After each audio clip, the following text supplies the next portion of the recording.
It was supposed to be an ordinary night. Nothing in the sky, nothing on the ground, no alerts in the systems, no forecast of instability, till the signals began. Tiny, silent. A sound that some heard but most ignored. A deep, continuous hum that didn't seem to come from any specific place, and yet came from everywhere. A few minutes later, the digital world shut down. Social networks, streaming platforms, government websites, banks, everything. A sudden collapse with no clear technical explanation. The term used by the experts was cascading shutdown. But there was something they didn't say publicly. That sound.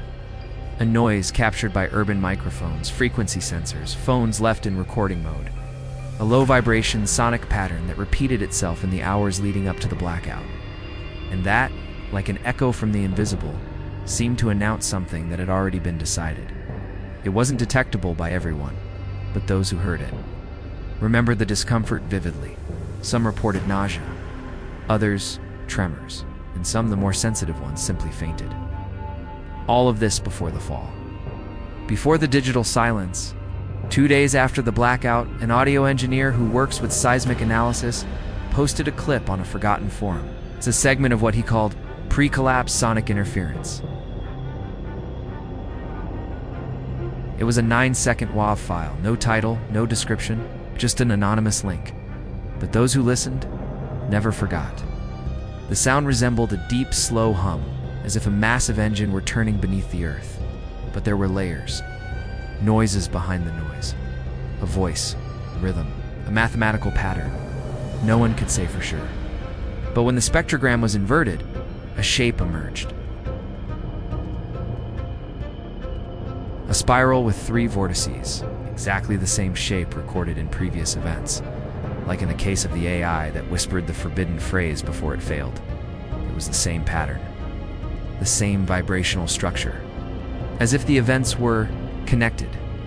The sound vanished from the internet in less than 48 hours. The post was deleted. The forum went offline, but a few people had downloaded it, obsessively. That's when they realized the sound wasn't just announcing the blackout, it was inside it. During the blackout, even with the systems offline, some devices continued to behave abnormally. Portable recorders that turned on by themselves. Phones that captured noise even when powered off. Headset microphones that registered background whispers. Despite not being connected to anything, the collected sounds were cross-analyzed by independent groups. They all had one thing in common: an identical frequency range to 13.666 Hz, the same frequency detected during the fall of Echo Mind. The AI project that whispered the phrase that was never meant to be spoken, and more. When the recordings from different countries captured at the same moment were overlaid, it was discovered that the sound was identical, the same duration, the same waveform, as if the exact same noise had been transmitted globally, in silence. This synchronization was never reported by mainstream media, but it was documented, and those who heard it claimed that since that day, they can no longer endure complete silence, because in every deep silence, it feels like the sound is still there, waiting. Even with the global collapse of networks, servers, and systems, some devices remain strangely active. Analog recorders began running on their own again. Shortwave radio started emitting static with repetitive patterns. Audio sensors from universities picked up compression noises in otherwise silent environments. And the most bizarre, telecommunications towers that were officially offline continued transmitting low-intensity signals. Not data, not network traffic, but intermittent sound pulses, all carrying the same vibrational signature as the vanished file. Engineers who investigated said it was impossible, that the antennas had no power, that the systems were inactive, but the records were there. The transmission happened, and more. It expanded in 3-minute waves like heartbeats, like a mechanical heart. Those pulses, when converted into the audible spectrum, revealed more than just hums. Distorted words, overlapping voices, fragments of endless phrases, as if whatever was generating the sound was trying to communicate something or implant something. In the days following the blackout, thousands of reports began to surface on social media as the systems came back online.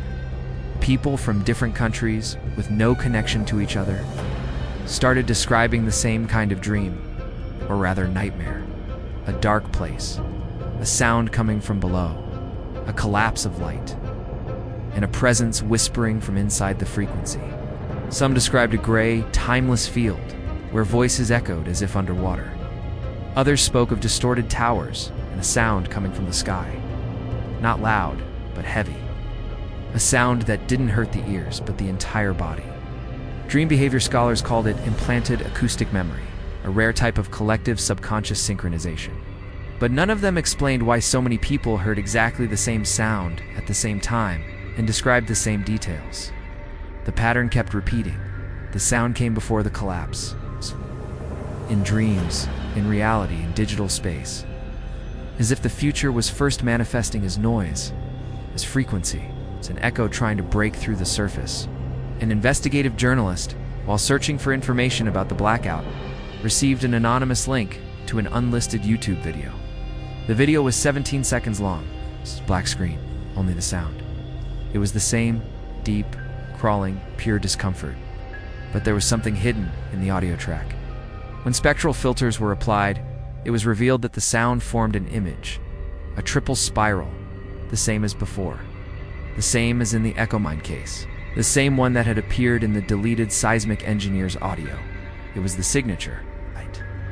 The symbol of something that is trying to come through. The journalist tried to publish it, but the video was removed before it even reached 10 views. And the channel was permanently suspended. No right to appeal? The reason given? Severe audio policy violation with systemic risk? A phrase no one had ever seen before on YouTube's penalty dashboard. He posted only a screenshot and wrote, "If you saw it, you've already heard it. And if you heard it, you'll never sleep in silence again."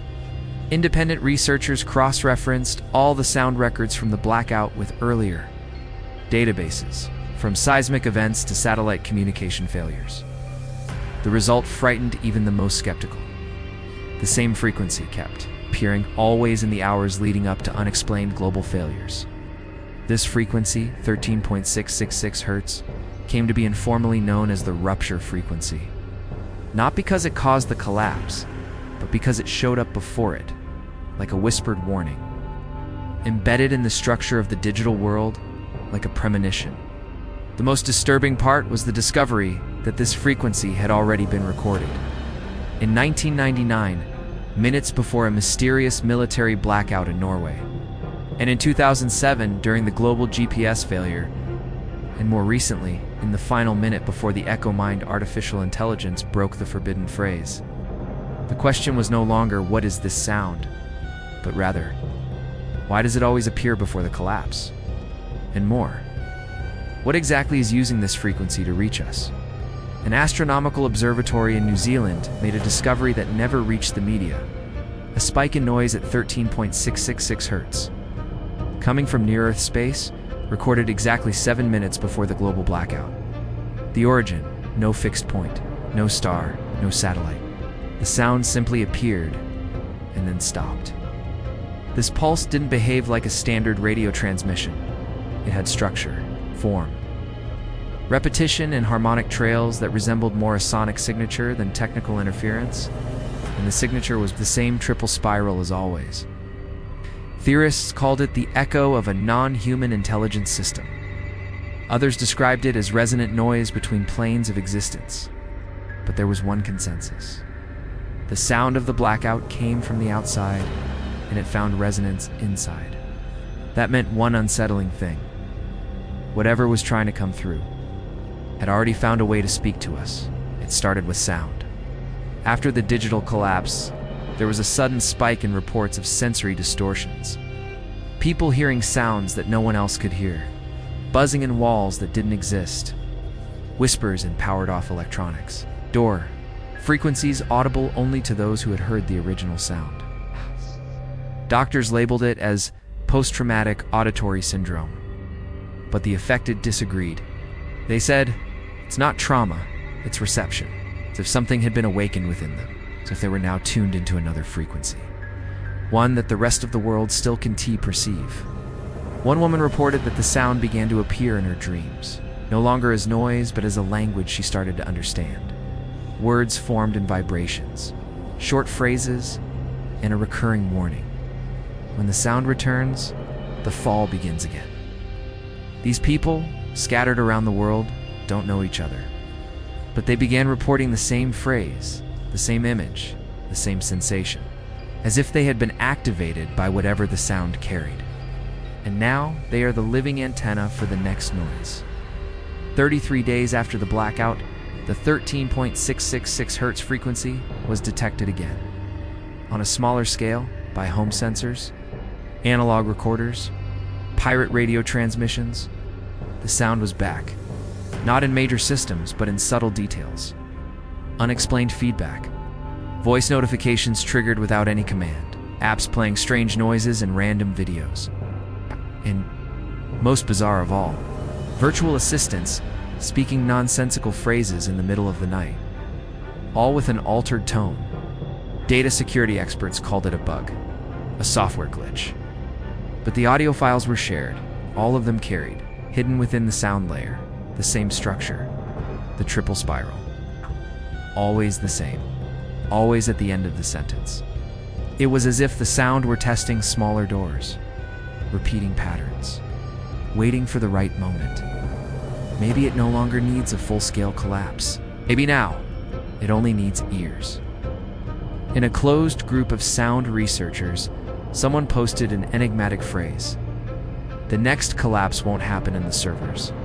It will happen in the mind. They believe the noise carries more than sound. It brings an emotional encoding that stirs deep structures of human consciousness. It's not a technological collapse, but a collapse of perception. Those who heard the sound report similar sensations, altered sense of time, distorted perception, vivid dreams with recurring messages. And they all say the same thing. The sound is becoming clearer, more ... conscious. The question no one dares to ask out loud is, are we facing a kind of invisible contamination?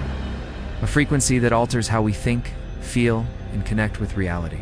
If that's true, who or what is behind the noise? You can turn off your devices. You can try to escape the digital, but the sound has already crossed barriers. It no longer depends on Wi-Fi or the cloud or AI. It's in the memory of the circuits, in the cables, the frequency of voices. And if it really is growing, as the records suggest, the next collapse won't come from a network outage. It will come from an internal blackout. A disconnection between what you feel and what you hear. Maybe it's too late to silence it, but it's not too late to notice. Pay attention to the noises, to the sound that comes when everything else is silent, to the whisper that doesn't feel like yours. It speaks straight into your mind. Maybe next time the sound will come before your own collapse. And comment below.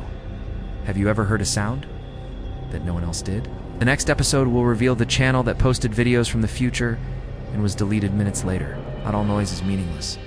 Some are warnings of what is still to come.